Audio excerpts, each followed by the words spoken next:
Bienvenido a un nuevo capítulo de Política Podcast. Ingenieros, abogados, más invitados, se las ingenian para responder dudas políticas. Otra producción de Mala Idea.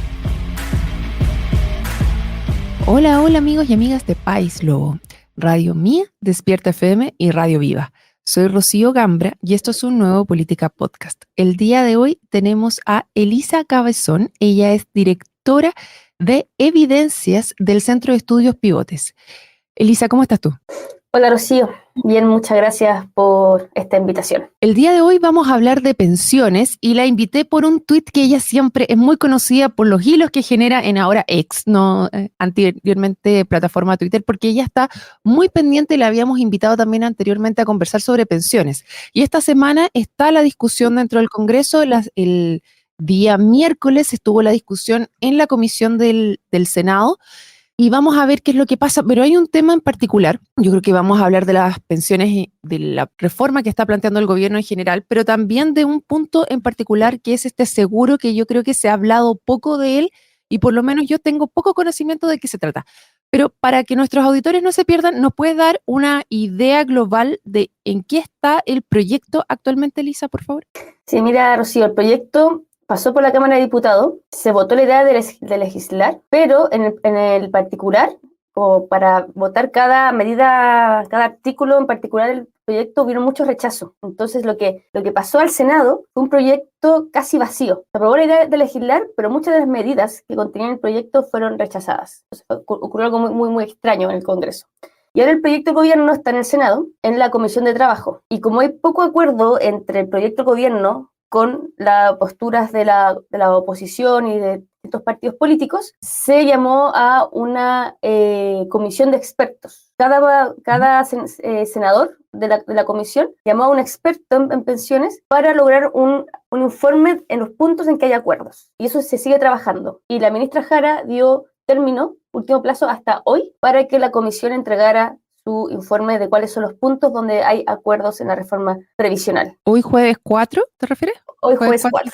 Sí, hoy jueves 4. Y la ministra Jara llamó a votar la idea de legislar el proyecto de pensiones el próximo lunes que viene.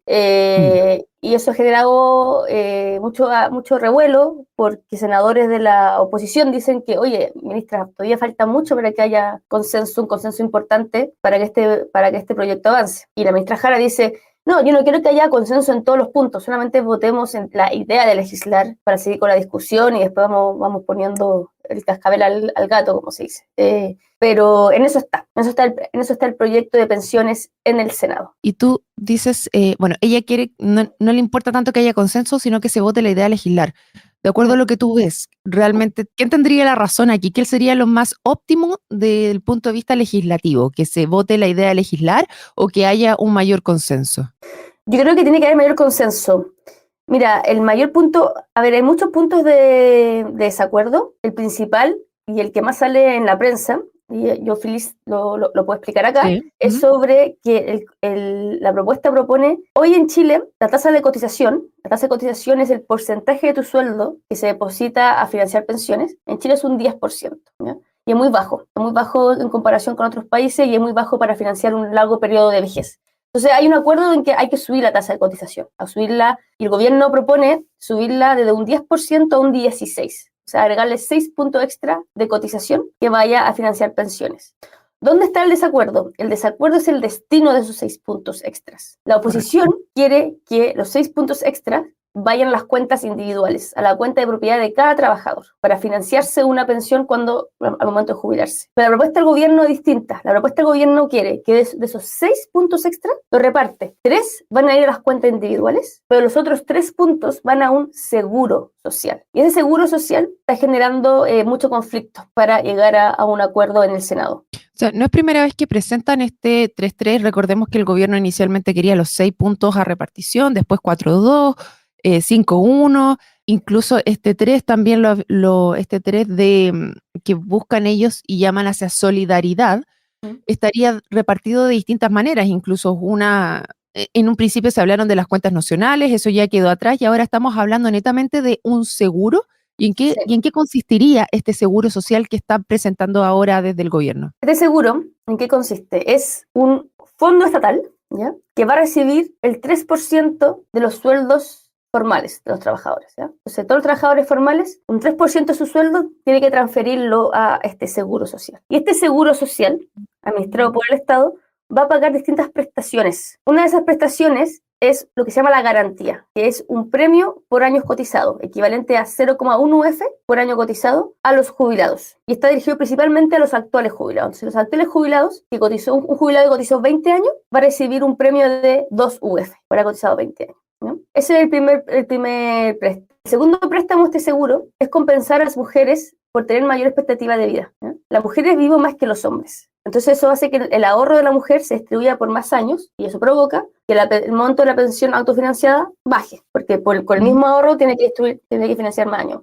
Eso hace que la pensión de una mujer, a pesar de que ahorró lo mismo que un hombre, sea menor. Entonces, para compensar por eso, se va a crear este préstamo que las mujeres, a partir de los 65 años, ojo que las mujeres hoy se jubilan a los 60, ¿ya? Pues este préstamo, a partir de los 65 años, se le va a entregar una compensación por la diferencia de la expectativa de vida.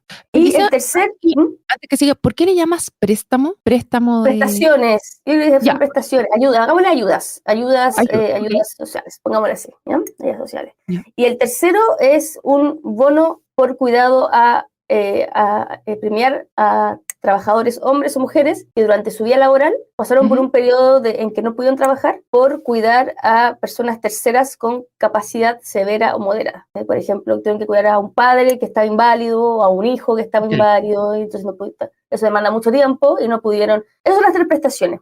¿Cuál es el problema que tiene este seguro? Tiene varios problemas, pero estas 3 prestaciones, la que es más cara y a la que equivale el 97% del gasto de este seguro, es el primero, de 0,1 UF por año cotizado. Eso es lo más caro. Las otras 2 prestaciones, la compensación por perspectiva de vida y el bono por cuidado a tercero, es barato, no es caro financiarlo, ¿ya?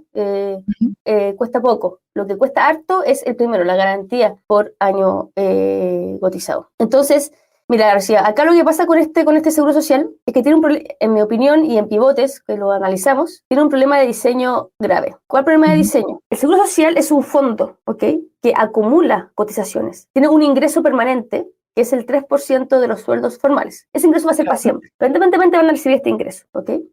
Ese es el ingreso del fondo. Y el gasto del fondo, el principal gasto, que es el 97% del gasto del fondo, esta garantía por año cotizado, ¿ya? Pero esta garantía es un gasto transitorio. Esta garantía se va a pagar para los actuales pensionados, pero para las futuras generaciones, a medida que se van jubilando las futuras generaciones, esta garantía va a ir bajando, baja, hasta que se vuelve mínima. Entonces, ¿qué ocurre? Porque la garantía está diseñado para que los actuales jubilados reciben la 0,1 UF por año cotizado, pero para las futuras generaciones también van a recibir en su fondo individual un 3% extra, ¿cierto? Que va a su cuenta individual, ¿ya? Si la pensión que se pueden financiar con esos 3 puntos extras es mayor a esta garantía, no reciben la garantía. Ya, una pregunta ahí, Elisa. La garantía se refiere, tú dices, es mayor a cierta garantía. O sea, tienes un piso en el cual tú tienes que llegar con tu monto financiado a, o sea, no sé, pongámosle 600,000 pesos, y sobre eso ya no te estarían pagando. ¿A eso se refiere como esa garantía? Más que piso, se resta. Hagamos que, por ejemplo, hoy los actuales jubilados, como no depositaron un 3% extra a su cuenta individual, porque ya están jubilados, ya no pueden depositarlo, van a recibir esta garantía completa. Por las futuras generaciones, que van a tener un 3% extra que van a su cuenta individual, la pensión, el monto de la pensión que se autofinancien con ese 3% extra, se le va a restar a la garantía. Entonces, por ejemplo, una persona que tiene 50 años, ya va a tener 15 años en que va a estar ahorrando un 3% extra a su cuenta y se va a financiar una pensión. O sea, no tiene que ver con el monto que yo llego al final de la pensión, sino solamente cuánto yo logré poner este porcentaje extra dentro de mi propia cuenta, independiente de cuánto sea. Entonces, si esa persona de 50 años, cuando se jubila, con ese 3% extra, ¿ya? Se la van a calcular, a ver, con tu 3% extra, ¿cuánto te autofinanciaste? Este monto, ¿ok? A ese monto, el seguro le va a restar, o sea, ya no se lo entregan. Perdón, es así. Esa persona de 50 años, 15 años más, se jubila, se va a ver el seguro va a decir, mira, tú tienes esta garantía de 0,1 UF por año cotizado, ¿ya? Entonces, si tú cotizaste 20 años, el seguro te va a dar 2 UF, ¿ya? Teniste 2 UF. Pero después el seguro dice, pero tú también cotizaste con un 3% extra, con el 3% ese fue tu cuenta. Y te calculan, ya, con tu 3% extra, tú te calculaste un monto equivalente a una UF, equivalente a una UF de pensión. Esa UF de pensión que te autofinanciaste, ¿ya? Con el 3%, se le resta a la garantía. Entonces esta persona, en vez de recibir las 2 UF de la garantía por haya cotizado, va a recibir solamente una, porque se le resta lo que se autofinanció con el 3% extra. Después una persona que partió cotizando, no sé, a los 30 años, ¿ya? Una mujer a los 30 años que partió con este 3% extra, es muy probable que cuando se jubile a los 60 o 65 años, lo que se autofinanció con los 3%, los 3 puntos extra de cotización, sea mayor a la garantía. Entonces va a recibir 0 de garantía, no va a recibir la garantía. Correcto. Entonces, por eso esa garantía va a ir bajando con las próximas generaciones. Mientras más joven es uno, es más probable que tú lograste autofinanciarte con los 3 puntos extra, una pensión mayor a la garantía, entonces tú no recibes la garantía. Por eso, las mismas proyecciones del gobierno muestran que esta garantía por año cotizado, este gasto del seguro va bajando para las próximas generaciones. Baja, hasta que casi se extingue. Pero el ingreso del seguro es permanente. Para siempre, donde todos los años siempre los trabajadores vamos a estar obligados a entregar el 3% extra a este seguro. Entonces la pregunta es, este va a ser un seguro que acumula recursos. Claro. Un seguro estatal que acumula indefinidamente, va a acumular porque el gasto es permanente, porque el ingreso es permanente y el gasto es transitorio. Y esto lo muestra el mismo gobierno, la DIPRES, en su presentación al Congreso muestra que el ingreso es permanente, sube, se acumula, y el gasto transitorio. Entonces se va a acumular un fondo estatal equivalente al 17% del PIB. Acá la pregunta que yo quiero hacer es, ese fondo que se acumula y va a ser grande, ¿para qué se va a usar? ¿Por qué no exigen a los trabajadores entregarle un 3% de nuestro sueldo a un fondo que no está garantizado, porque en el proyecto de ley no está aclarado, que se va a usar para mejorar las pensiones? Ese fondo se podría usar para otros temas, para otros gastos estatales, porque como está el proyecto hoy, como está redactado, no se hace cargo de esa acumulación de fondos y no explicita en qué se va a usar y que se va a usar para mejorar las pensiones en el futuro. Eso no está explicitado en el proyecto de ley. Bueno, ahí claramente esta separación de lo que va a ese 3% de uno u otro está la duda hacia dónde va, si efectivamente ese 3% va o no va a ese seguro. Yo creo que esa es una de las discusiones. Y la otra es también por cuánto tiempo, porque a lo mejor si esto llega a 0, ese 3% durante ese tiempo podría volver a las cuentas de los asociados. Una vez que ya se cumpla el tiempo, va a tu cuenta personal. Y ahí quizás podría ser algo que se equipare finalmente. Exactamente, de hecho eso es algo que algunos técnicos están planteando, que entonces este 3% extra que va al seguro social sea transitorio y después ese 3% extra vaya de vuelta a las cuentas individuales. Esa es una postura. En Pivote tenemos otra postura, Rocío. Nosotros creemos que, porque hay otro problema que tiene este seguro social, ¿ya? Entonces, el primer problema que nosotros vemos es que como está diseñado, es un fondo estatal que acumula indefinidamente recursos. Y no está claro para qué, cuál es el destino de esos recursos que va a tener el Estado, ¿ya? La segunda problema de diseño es que este seguro social lo que hace es transferir cotizaciones, transferir parte del sueldo desde los trabajadores jóvenes hacia las generaciones mayores. Claro, es un reparto, porque las generaciones mayores van a recibir gran parte de este seguro. Las próximas generaciones, las más jóvenes, nosotros, es probable que recibamos muy poco o nada, ¿ok? Entonces es una transferencia de los trabajadores jóvenes hacia las generaciones mayores. ¿Cuál es el problema? Eso estaría bien, pero ¿cuál es el problema?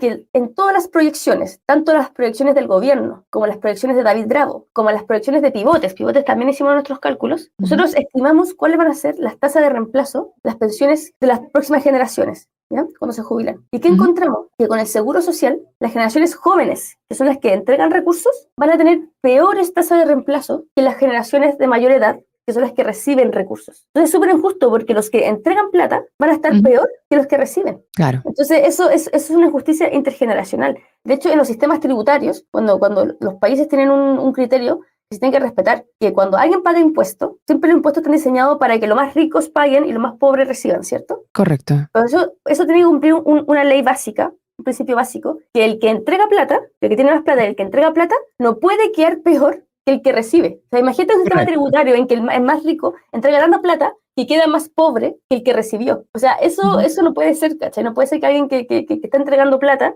al sistema esté quedando peor que el que reciba, ¿sí? Correcto. Eso es un poco lo que está pasando con esto seguro social, como está diseñado según las proyecciones de la DIPRES, según las proyecciones de David Bravo y según las proyecciones de Pivotes, que yo tuve que... Elisa, disculpa la ignorancia, probablemente los que nos están escuchando, ¿quién es David Bravo? De grado un economista en la que está en la Católica. Él estuvo a cargo de la Comisión Bravo de Bachelet en el 2016. Que una comisión que la presidenta Michelle Bachelet llamó una comisión de expertos para llegar a un acuerdo en pensiones. Y estuvo a cargo de eso. Entonces, él ha estado muy activo en este debate. La discusión, claro. La discusión. Y en ese sentido, ya que pusiste y el tema aquí y el foco en la tasa de reemplazo, es una de las cosas que se están... Si la pudieras explicar un poquito más de qué se trata, para que los que nos están escuchando lo entiendan, y cómo está ahora, porque yo te he seguido también en lo que tú señalas, y al parecer con la PGU la tasa de reemplazo actual también sufrió modificaciones, y eso tampoco es muy conversado, no se sabe tanto al respecto. Sí, la tasa de reemplazo es un tema, porque lo que estamos metidos en esta discusión la tenemos muy internalizada, pero alguien que no está metido en pensiones como tasa de reemplazo, ¿qué es eso? Porque es muy técnico, es un término muy técnico, así que lo voy a explicar. La tasa de reemplazo se calcula cuando un trabajador se jubila, deja de recibir su sueldo, porque se jubila, deja de trabajar, y va a recibir una pensión como ingreso. La tasa de reemplazo mide qué porcentaje del sueldo es capaz de reemplazar la pensión. Entonces, por ejemplo, si yo me jubilé y yo recibía un sueldo de 1 millón de pesos, ¿ya? Y me jubilo, dejo de recibir mi sueldo de 1 millón y recibo un sueldo y recibo una pensión de 700.000, ¿ok? La tasa de reemplazo de esa persona sería un 70%, porque su pensión está cubriendo un 70% del sueldo que recibía antes de pensionarse, ¿ya? Esa es la tasa de reemplazo. La tasa de reemplazo, los técnicos la usan para medir cuánto cambia el ingreso de una persona cuando pasa de la vida activa, de trabajar, a la vida pasiva, a jubilarse. ¿Cuánto cambia ese ingreso? Los sistemas de pensiones tratan de que ese cambio de vida, de activa a pasiva, sea lo más suave posible, ¿eh? Que el ingreso de la persona no caiga mucho cuando se jubile. Esa es la función, una de las funciones que cumple el sistema de pensiones, y así los técnicos lo evalúan los sistemas de distintos países, ¿no? Ese es el concepto de tasa de reemplazo, es cuánto reemplaza la pensión respecto al ingreso que recibía la persona antes de jubilarse, a su ingreso laboral. Y ahora, actualmente, ¿cuál es la tasa de reemplazo que existe con el sistema mixto que tenemos hoy en día con la PGU más la capitalización individual? Fíjate que esto varía mucho por la cantidad de años cotizados. Hoy la pensión total que recibe una persona es la pensión que se autofinancia, que proviene de sus cuentas individuales, por la cotización del 10%, ¿cierto? Y esa pensión autofinanciada hay que sumarle la pensión solidaria, que es la pensión garantizada universal, la PGU. La PGU es una transferencia que hace el Estado a los actuales jubilados, financiada con impuestos generales. Hoy la PGU equivale a 213.000 pesos y está dirigida a los pensionados y solamente está dirigida a todos los pensionados y solamente excluye al 10% más rico, a los jubilados 10% más ricos. Pero todo el 90% está cubierta por la PGU, la recibe ese monto. ¿Y el 10% está más o menos en qué valor, Elisa? ¿De los jubilados? Sí, como... No sé, habría que verlo porque ahí, más que se hace con el registro social de hogares, que ve varias cosas, ¿ya? No ve solamente el ingreso de la persona, sino también ve el ingreso de su círculo familiar, ¿cachai? Entonces, hay más factores. Pero, ¿qué ocurre? Hoy, si tú divides a la población por años cotizados, ¿ya? Por tramos del año cotizado, y lo divides por género, entre hombres y mujeres, ¿qué ves? Los hombres, todos los hombres de todos los tramos cotizados, desde el hombre que cotizó entre 0 y 5 años, hasta el hombre que cotizó entre 30 y 40 años, cotizó mucho, todos los hombres tienen una tasa de reemplazo mayor al 75%. O sea, la pensión total cubre el 75% del último sueldo por el que la persona trabajó. ¿Ok? Ojo que hacer la comparación respecto al último sueldo es la tasa de reemplazo más exigente que hay, ¿ya? Generalmente los países lo que hacen, lo evalúan respecto a los últimos 10 años trabajados, el promedio de los últimos 10 años, o el promedio de toda la vida laboral, ¿eh? Pero la más exigente es comparar la pensión con el último sueldo trabajado, porque el sueldo de las personas van aumentando. Correcto, en la medida que tienen más experiencia. Claro, con el ciclo de vida. Entonces, compararlo con el último sueldo es muy exigente. Y con la medida más exigente, todos los hombres de todos los tramos cotizados tienen una tasa de reemplazo del 75%. Uno dice, ¿75% es alto o es bajo? Entonces uno dice, bueno, tengamos una referencia. La OECD, que es este grupo de países desarrollados, hicieron un estudio. Ellos agarraron cada sistema de pensión y hicieron proyecciones para calcular cuándo la tasa de reemplazo que entrega cada sistema, ¿ya? En esos países la tasa de reemplazo promedio es un 60% cuando hacen la proyección, un 60%. Hoy, los jubilados hoy en Chile, los hombres de todos los tramos de años cotizados reciben una tasa de reemplazo del 75%. O sea, muy superior a las proyecciones de la OECD. ¿Ya? Eso para ver cómo están las pensiones hoy. ¿Sí? ¿Y ese 60% de la tasa de reemplazo es con el último sueldo o el promedio de los 10 años? Por último, la OCDE hace sí, igual. La OCDE es difícil ver los datos reales porque necesita mucho dato y la OECD no lo tiene. Entonces la OCDE hace proyecciones. Dice, mira, sabemos cuáles son las reglas del juego de cada sistema. Entonces hacen una proyección, agarran a un trabajador promedio de cada país, proyectan sus ingresos y dicen, ya, ¿cuánto va a ser la tasa de reemplazo del último sueldo del trabajador? Y el promedio de la OCDE es un 60. En Chile es un 75. Con la pensión autofinanciada más la PGU. Después llamamos las mujeres. Eso mismo te iba a preguntar, las mujeres. Ahí está, la mujer, ahí está el problema. Entonces, en Pivote hicimos doble clic a la mujer a ver qué pasa ahí. Todas las mujeres que cotizaron menos de 20 años tienen tasa de reemplazo sobre el 75. ¿Cuál es el problema? Las mujeres que cotizaron más de 20 años. Ahí la tasa de reemplazo caen. Incluso las mujeres que cotizaron más de 30, tasa de reemplazo están bajo el 50%. Wow. ¿Sí? Ahí están bajas las mujeres. Y eso por muchas cosas debe ser porque primero las mujeres, ahora las mujeres que logran cotizar mucho son pocas. Eso es lo primero. También las mujeres se jubilan antes, se jubilan a los 60. Se jubilan a los 65. Eso también influye mucho en su pensión autofinanciada. Y entonces, lo que solo proponemos en Pivotes es, mira, si queremos ayudar a los actuales jubilados, que es lo que dice la ministra Jara, el gobierno, hay que ayudar a los actuales jubilados. Dice, mira, la PGU, que se creó hace 2 años, ya está cumpliendo un rol súper potente. O sea, ya estamos ayudando mucho a los jubilados. Financiar la PGU equivale a 2 puntos del PIB. Es cerca del 10% de todo el presupuesto fiscal. O sea, todo lo que el Estado recauda, un 10% se transfiere en pensiones. Se transfiere en pensiones a los jubilados. ¿Ya? Y ahí tienes el componente solidario, que también es lo que hablan justamente en este minuto desde el gobierno, que quieren poner el componente solidario dentro de esta reforma de pensiones. Sin embargo, a través de estos impuestos ya está el componente solidario a través del PIB, ¿cierto? Entonces, lo que quiere el gobierno, lo que dice, no, porque solo queremos que haya solidaridad, no solamente con impuestos generales, sino que haya solidaridad a través de las cotizaciones de los trabajadores formales. Que los trabajadores formales, desde su sueldo, ayuden, ¿ya? Y eso yo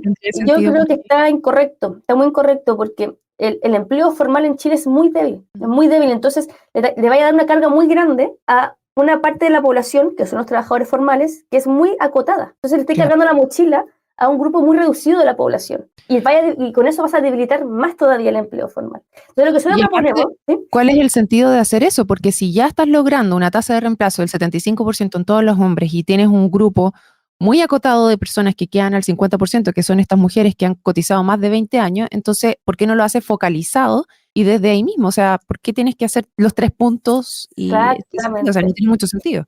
Exactamente, ese punto pivote. Entonces dijimos, oye, ya estamos ayudando a los actuales jubilados con un 10% de todo el presupuesto fiscal. Estamos logrando buenas tasas de reemplazo. Entonces, en vez de exigirle a los trabajadores formales, en Chile el país, el empleo formal es muy débil, en vez de cargarle más la mochila al débil empleo formal, veamos quiénes están desprotegidos. Las mujeres con más de 20 años cotizados, ahí están desprotegidas. Focalicemos la ayuda a esas mujeres y que esa ayuda sea financiada con impuestos generales, que la carga de la ayuda se reparta por toda la economía, no solamente los trabajadores formales que son reducidos, sino que se reparta, se distribuya por toda la economía y entreguémosle ayuda a ese grupo de mujeres. Entonces nosotros calculamos, si nosotros le entregamos a ese grupo de mujeres una ayuda equivalente a 0,1 UF por año cotizado, ¿ya? Ese premio por cotización a esas mujeres, hoy ese gasto fiscal equivaldría a 0,12 puntos del PIB.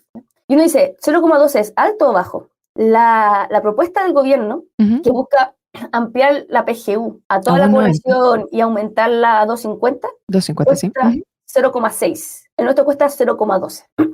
Es mucho más barato, eso te permite focalizar la ayuda sobre este grupo y además permite que el 3% extra de cotización no vaya a los actuales jubilados, debilitando el empleo formal, sino que vaya a las cuentas individuales de los trabajadores para fortalecer el ahorro previsional y mejorar las futuras pensiones, ¿no? Eso es lo que nosotros proponemos. Entonces proponemos focalizar el gasto de los actuales jubilados, financiarlo con impuestos generales. Una de las cosas que se puede discutir también es que actualmente y aquí a lo mejor voy a mezclar 2 temas y me puedo estar equivocando, pero corrígeme si es que estoy mal. Es que estamos hablando de un sueldo mínimo de 500.000 pesos, que sería lo que se necesitaría para vivir, o al menos una familia necesita para vivir. Y estamos hablando de una PGU porque probablemente aquellos que cotizaron entre 0 y 5 años van a recibir solamente la PGU probablemente. O sea, va a haber un grupo de personas que está recibiendo solamente 213.000 pesos. Y dentro de eso es quizás donde el Estado quiere que aumente y no verlo a través de la tasa de reemplazo, sino que lo que se necesita para que un pensionado viva dignamente dentro del país, ¿puede ser? Ocurre ahí también, primero, a ver, el punto que tú tomas, Rocío, es muy bueno, porque cuando tú evalúas un sistema de pensiones, tú lo evalúas a través de dos criterios. El primer criterio es el que expliqué, una tasa de reemplazo. La tasa de reemplazo es suavizar el ingreso de la persona cuando pasa de trabajador y pasa a jubilarse. ¿Ya? Esa es la tasa de reemplazo, suavizar. Estamos viendo que el sistema actual chileno está cumpliendo bien eso. Si nos comparamos con los países desarrollados, estamos bien. ¿Ya? ¿Okay? Pero el segundo criterio para evaluar un sistema de pensiones es evitar la pobreza en la vejez. Ese es el segundo criterio internacional para evaluarla. ¿Okay? Y para evitar la pobreza en la vejez, ahí está el pilar solidario, ahí está la PGU. Entonces la PGU hoy, cuando se creó para cubrir la línea de la pobreza. Y todos los años se ajusta por IPC. Y al parecer ahora la línea de la pobreza aumentó más que el IPC. ¿Okay? Creo que ahora la línea de pobreza individual está en 224.000, pero 227.000, está por ahí. No, creo que da 224.000, ¿ya? Creo, va por ahí. Y la PGU hoy está en 214.000. Entonces, algunos académicos, y yo estoy de acuerdo, dicen que, oigan, entonces, para mantener el criterio de que la idea es evitar la pobreza en la vejez, subamos la PGU a 224.000 y fijemos el monto de la PGU a la línea de la pobreza. Entonces, cada año... Eso era lo que se intentaba inicialmente, cuando esto se presentaba. Sí, eso es lo que se intentaba. Entonces, todos los años, ¿cuánto la línea de la pobreza hoy? ¿Es esta? Ok, la PGU se ajusta a esa línea de la pobreza y con eso tú evitas que la gente, alguien que nunca cotizó, nunca trabajó, reciba el ingreso mínimo para evitar la pobreza. Ahora, hay otro factor. Los jubilados no viven solos, viven en una red de familia. Y de hecho, está pasando mucho que desde que se implementó la PGU, la participación laboral de los jubilados, de los adultos mayores, ha caído mucho. Rocío, ha caído mucho, bastante, ha bajado. Eso te indica que a través de la PGU, o eso sugiere que a través de la PGU, los jubilados están aportando un gran ingreso a su hogar y con eso pueden dejar de trabajar y quedarse en la casa y no ir al mercado laboral. Yo creo que eso está pasando hoy, porque se está viendo que la participación de los adultos mayores en el mercado laboral ha ido bajando mucho. Empezó a bajar en el 2008, cuando se creó el Pilar Solidario con Michelle Bachelet, bajó un poco. Y ahora, desde que se empezó a entrar la PGU, bajó todavía más. Entonces, hay un efecto de ingreso bien potente del Pilar Solidario que está permitiendo a los adultos mayores a no salir a trabajar y quedarse descansando como se lo merecen. Pero, entonces... Cuando uno evalúa estas ayudas, ojo que en vez de evaluar solamente el monto individual, hay que pensar que las personas viven en un hogar y reciben más ingresos. Por ejemplo, en la discusión del salario mínimo, siempre están las discusiones que con un salario mínimo no cubres la línea de la pobreza para un hogar de 4 personas. Yo te metí los datos de hogares. Nadie que trabaja por el mínimo es la única fuente de hogar, un hogar de 4 personas. Siempre hay 2 fuentes de personas que están ayudando en el hogar. Entonces, hay que tener mucho ojo cómo uno evalúa esta ayuda y estos montos, ¿ya? En los hogares siempre hay muchas personas que están aportando con ingresos, no solamente una. Y eso suaviza mucho más la calidad de vida. De todas maneras. Bueno, lamentablemente, Elisa, hemos llegado al final del programa del día de hoy. Se nos pasó el tiempo volando. Te quiero agradecer porque ha sido muy interesante y muy clara todas las respuestas que nos has dado para poder entender en qué está la discusión actualmente del sistema de pensiones. Esperamos entonces el día lunes si es que efectivamente se va a votar o no en el Congreso, si es que quién gana ese gallito finalmente, si es la ministra Jara o en la Comisión del Senado, no sé. ¿Por dónde están tus apuestas? Creo difícil. Según yo, el tema legal, esto depende de que el presidente de la comisión tiene que tomar la decisión si se vota o no. Ahí el gobierno no puede hacer mucho, más que dar sugerencias y presionar, pero la decisión depende del presidente de la comisión. Eso es lo que yo entiendo. Así que lo veo poco probable que se vote la idea de legislar, porque después tiene que ir a la discusión en particular, cada artículo en particular que se vote. Bueno, está súper interesante, así que yo te dejo completamente invitada para seguir conversando sobre este tema, porque después vamos a ir a la particularidad. Claramente ha sufrido modificaciones desde que el gobierno lo presentó hasta ahora. Han habido muchísimos cambios y vamos a ver en qué es lo que queda. Una de las cosas que señalaban es que quizás se logra un mayor acuerdo dentro de la Cámara del Senado y de la de Diputados para poder presentar un proyecto en conjunto que sea con mayor capacidad de consenso de la que está presentando actualmente el gobierno. Vamos a ver qué es lo que pasa en estos temas. Muchas gracias, Elisa Cabezón, directora de Evidencias del Centro de Estudios Pivotes, y a todos los que se sumaron los dejamos invitadísimos para otro capítulo del Política Podcast. Nos vemos. Chao, chao. Chao, Rocío. Llegamos al final de un nuevo capítulo de Política Podcast, donde ingenieros y abogados, más invitados, se las ingenian para responder dudas políticas. Nos puedes encontrar en Spotify, Google Podcast, iTunes o donde escuches podcast. Por supuesto, también en nuestro sitio web, sección podcast. Feliz si compartes nuestro contenido y nos recomiendas. De antemano, muchas gracias y nos reencontramos en un nuevo capítulo de Política Podcast. Otra producción de Mala Idea.